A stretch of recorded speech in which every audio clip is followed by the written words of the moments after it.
해군은 2009년부터 개발을 시작해서 이미 2013년경부터 다양한 발사 테스트를 시작했고요.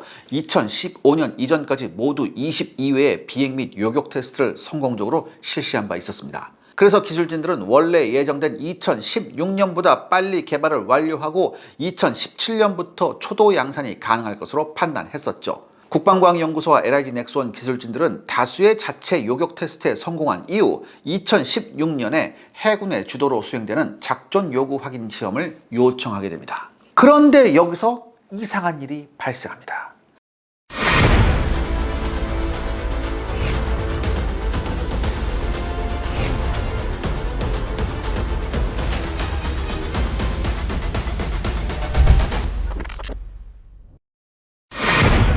개발 과정은 어땠나요? 지난번에 미국제 램 함대공 미사일이 납품 문제로 인해 우리 해군이 뒷골을 잡았다고 얘기했습니다. 하지만 사실 미국의 사고는 끝나지 않았죠.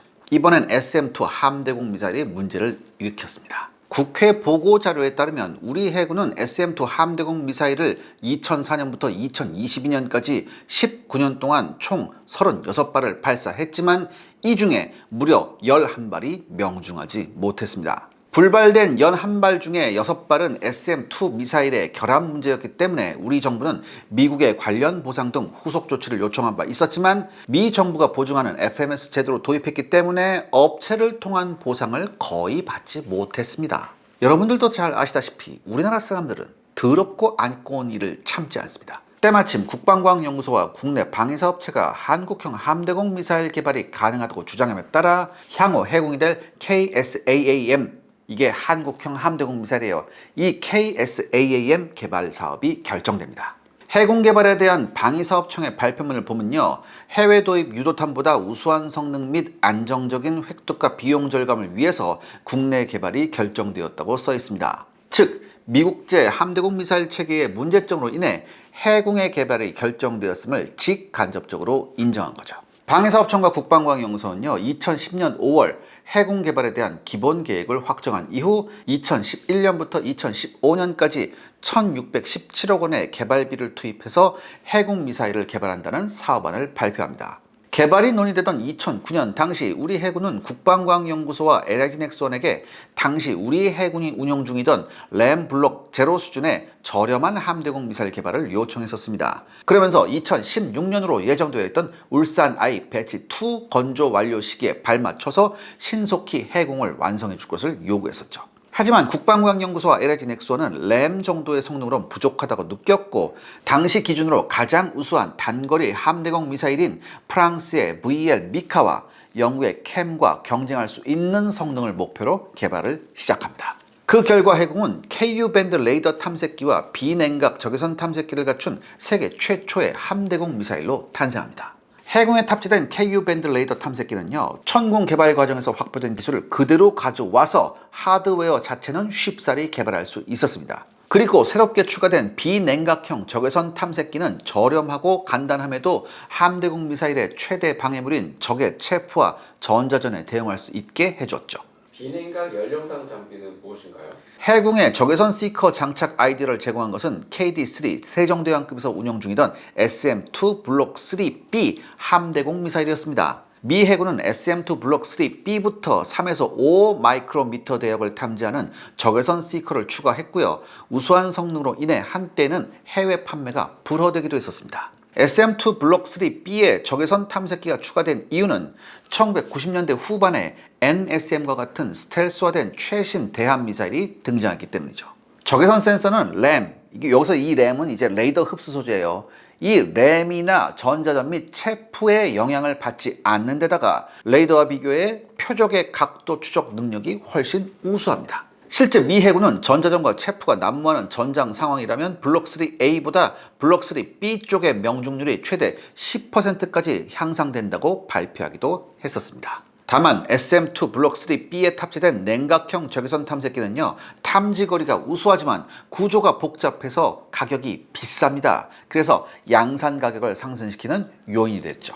이런 가격 문제에 대응해서 국방과학연구소는 비냉각 방식의 적외선 시커를 채택함으로써 5분의 1 이하의 가격을 투입하고도 동급의 성능을 확보할 수 있었습니다. 아직까지도 함대공 미사일에 비냉각 적외선 탐색기를 장착한 사례는 해공이 유일합니다. 이 비냉각 방식은요, 적외선 영상, 즉 이미지 신호를 탐지 추적해서 유도 무기를 목표물로 유도하는 탐색기입니다. 그러니까 여러분 보통 이제 IR이라고 돼 있잖아요. 이 IR은 인프라레드라고 해서 적외선이고요. IIR은 이미징 인프라레드라는 뜻이에요. 그러니까 이게 이미지 기반, 영상 기반 그런 유도 방식이죠. 그리고 해공은 기동성도 향상되었습니다. 당시 우리 해군이 운용 중인 림-7P 시스프레오나 림-116 램의 최대 기동성은 20G 수준이었어요. 이와 비교해 해공은 약 10km 이내에서는 50G급 기동력을 발휘할 수 있습니다. 그렇기 때문에 썬번이나 야한투와 같은 마하 3급의 12G 회피 기동을 수행하는 초음속 대한미사일도 효과적으로 요격할 수가 있습니다. 개발 과정에서 문제는 없었나요? 해공은 2009년부터 개발을 시작해서 이미 2013년경부터 다양한 발사 테스트를 시작했고요.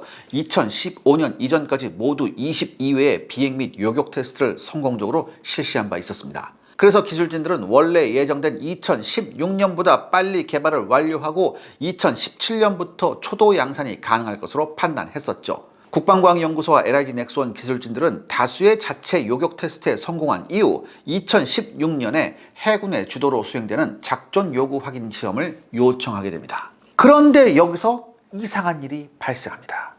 2016년 테스트 당시 해군은요, MQM-107 표적 5개 중에 비교적 높은 고도로 비행하는 2개의 표적만 요격하는데 성공했습니다. 반면 10m 수준의 저고도로 비행하는 3개의 초저공 표적 요격에는 실패했던 겁니다. 곧바로 기술진들은 문제 파악에 나섰는데요. 실패 원인은 해면 간섭파 문제였습니다. 해군은 수직으로 발사된 이후에 급강하면서 저공으로 비행하는 대한미사일을 탐지하고자 레이더 전파를 발사하는데요. 이때 대한미사일에 맞고 곧바로 해군 레이더 탐색기로 돌아오는 레이더파와 해수면에 맞고 돌아오는 레이더파가 섞여버립니다. 전문적으로는 이걸 간섭파 현상이라고 말해요.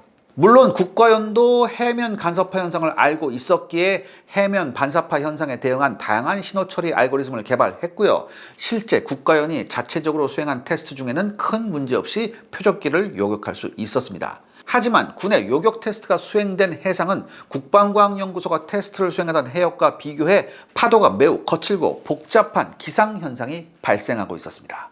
결국 당시 해군이 험난한 기상에 제대로 대응하지 못했던 거였죠. 모든 무기 개발 과정에는요, 이렇게 트라이얼 앤 에러 과정이 있습니다. 아무튼 이렇게 요격 테스트에 실패한 이후 국가연과 LIG 넥스원은 해면 간섭파 문제를 해결하고자 수많은 시행착오를 반복했고요. 결국 문제점을 해결할 수 있었죠. 그리고 2018년에 시행된 수락시험평가 당시 국방과학연구소와 LIG 넥스원은 우리 해군이 요구한 5발이 아닌 10개의 암속 표적을 동원했고요. 해공은 10개 표적 중에 9개를 성공적으로 격추함으로써 요구된 90% 명중률을 달성합니다. 해공은 시험평가를 성공적으로 완료하고 2019년부터 양산이 개시되었고요. 해공의 한 발당 양산 가격은 10억 원 정도입니다. 해국은 동급의 함대공 미사일보다 30에서 50% 정도 저렴하고요. 전체 수명주기 운용 비용을 고려하면 개발에 투입된 1617억 원의 비용을 충분히 상쇄하고도 남을 것이라는 분석이 많습니다. 해공의 수출 가능성은 어떤가요? 해공은 말레이시아 수출에 성공했고요. 현재 추가 수출 가능성도 매우 높다고 합니다. 지난번에 제가 말씀 올렸듯이 말레이시아 해군의 아다급 전투함 외에 말레이시아 해군이 진행 중인 레큐급 호위함 KD 제밧과 KD 레크유에 대한 성능 개량용 무기로 해공이 선정된 상태입니다. 레키우급 성능 개량 사업은요, 해군 미사일 외에도 하나 시스템의 한국형 전투주의 체계도 도입할 계획인데요. 우리나라 함대공 기술력이 동남아시아 시장에서도 충분히 인정받고 있음을 잘 보여주고 있는 그런 사례입니다. 다른 후보로는 필리핀이 HD 현대중공업이 건조한 호세 리잘급 2척의 성능 강화를 위해 해공에 관심을 표명하고 있다는 뉴스가 존재합니다. 다만 필리핀은 HD 현대중공업이 건조한 4척의 미겔 말바르급의 프랑스 MBDA4제 VL 미카 함대공 미사일 체계를 도입하기로 결정한 상태입니다. 그렇기 때문에 보다 상황을 지켜볼 필요성이 있습니다. 이렇게 해공 함대공 미사일에 대한 도입 검토가 늘어나고 있는 이유는 경쟁자인 프랑스제 VL 미카 그리고 영국의 캠과 동급 이상의 성능을 갖추고 있음에도 가격은 30% 이상 저렴하기 때문이죠. 해공은 여기서 그치지 않고 우수한 가격 경쟁력을 넘어 유럽의 경쟁자들을 물리칠 수 있는 기술 혁신을 준비하고 있습니다. 해공은 50G급 고기동력을 갖추고 있어서 러시아의 최신 초음속 대함미사일을 요격할 수 있는 능력이 있습니다. 하지만 해공을 개발할 당시에 국내에 초음속 표적이 없었어요. 그렇기 때문에 시뮬레이션만 가지고 초음속 표적 요격 능력을 검증한 상태입니다. 사실 서방 국가 중에 초음속 표적을 실제 동원해 요격 테스트를 수행하는 국가는 미국뿐이 없어요. 해공의 경쟁자인 유럽의 함대공 미사일 역시 초음속 표적을 구하지 못해서 시뮬레이션상으로만 요격을 검증하고 있습니다. 그런데요, 우리나라는 서방 국가 중에서는 첫 번째로 해성5 초음속 대함미사일을 실전 배치한 국가입니다. 이 기술력을 바탕으로 한국형 초음속 표적 개발 사업을 진행하고 있습니다. 사업 명칭은 대공 유도 무기 체계용 초음속 순항 대공 표적기 체계 설계 및 평가 기술이고요. 사업 내용은 국방과학연구소와 하나 에어로스페이스가 힘을 합쳐서 2024년부터 2028년까지 467억 원의 예산을 사용해 마 3급의 해면 밀착 비행이 가능한 초음속 표적을 개발할 계획입니다. 한국형 초음속 표적 개발의 목적은 현재 개발이 진행 중인 사거리 150km급의 한국형 중거리 함대공 미사일을 테스트하기 위함이지만 당연히 해군 요격 테스트에도 사용할 수가 있습니다. 이렇게 한국형 초음속 표적 개발 덕분에 우리나라는 유럽제 함대공 미사일은 갖추고 있지 못한 능력, 그러니까 실제 초음속 대함미사일을 요격할 수 있는 능력을 검증할 수 있게 됐고요. 이는 해군에게 강력한 수출 경쟁력으로 작용할 겁니다. 시청자 여러분들의 구독과 좋아요는 영상 제작에 정말 큰 도움이 됩니다. 여러분들 부탁드리겠습니다. 구독과 좋아요. 해군의 미래는 어떻게 될까요? 해공이 다음에 추구해야 할 미래는 무엇일까요?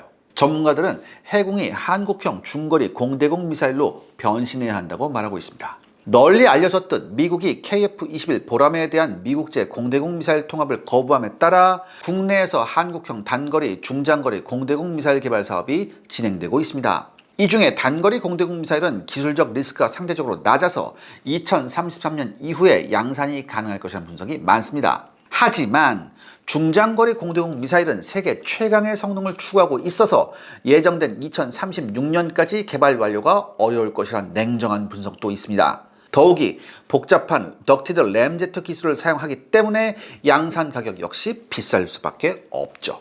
전문가들은 한국형 중장거리 공대공 미사일의 사거리가 200km가 넘을 것이며 사실 FA-50 경전투기에서 운용하기에는 사거리가 지나치게 길고 가격도 비싸다고 말하고 있습니다.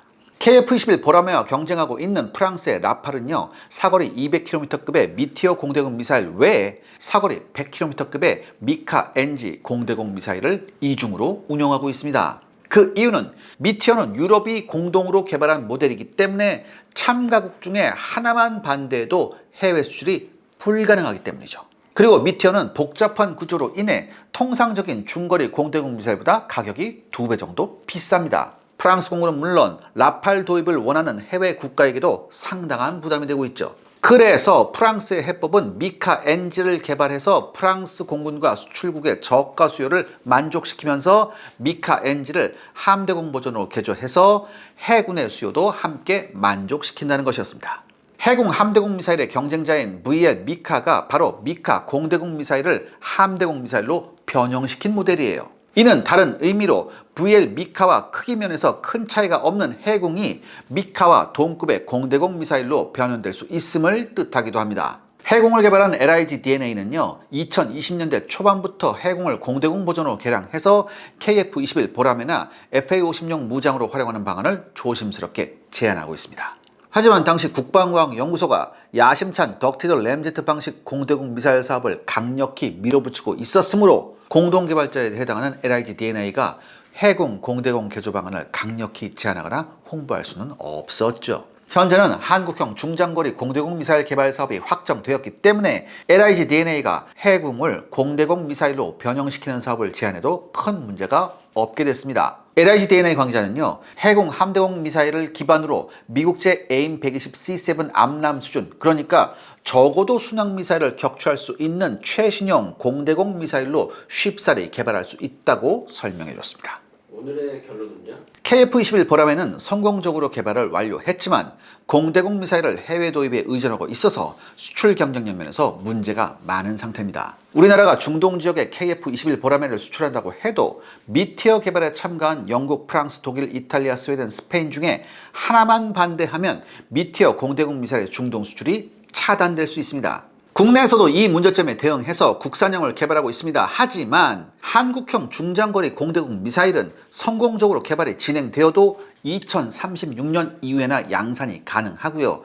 기술적 리스크가 높아서 개발이 늦어질 가능성이 있는 것도 사실입니다. 가격 역시 통상적인 중거리 공대공 미사일보다 훨씬 비쌀 수밖에 없고요. FA-50에 탑재하기에도 지나치게 비싼 무장이죠. 이에 국내 전문가들은 프랑스와 이스라엘이 선택한 이중화 전략, 그러니까 하나의 미사일을 함대공, 공대공, 지대공 미사일로 확장시키는 전략을 도입해서 해군 역시 신속히 공대공 미사일로 변환시킬 필요성이 있다고 주장하고 있습니다. 현재 해군과 동일한 크기와 중량을 가진 프랑스의 미카 엔진이나 이스라엘의 IWER의 경우 공대공 작전에 특화된 로켓 모터를 교환 장착해서 사거리 100km를 확보한 상태입니다. 따라서 해군도 얼마든지 사거리 100km급 공대공 미사일로 거듭날 수가 있습니다. 우리나라가 최선의 솔루션과 차선 솔루션 모두를 가진 국가가 되기를 기대해 보겠습니다.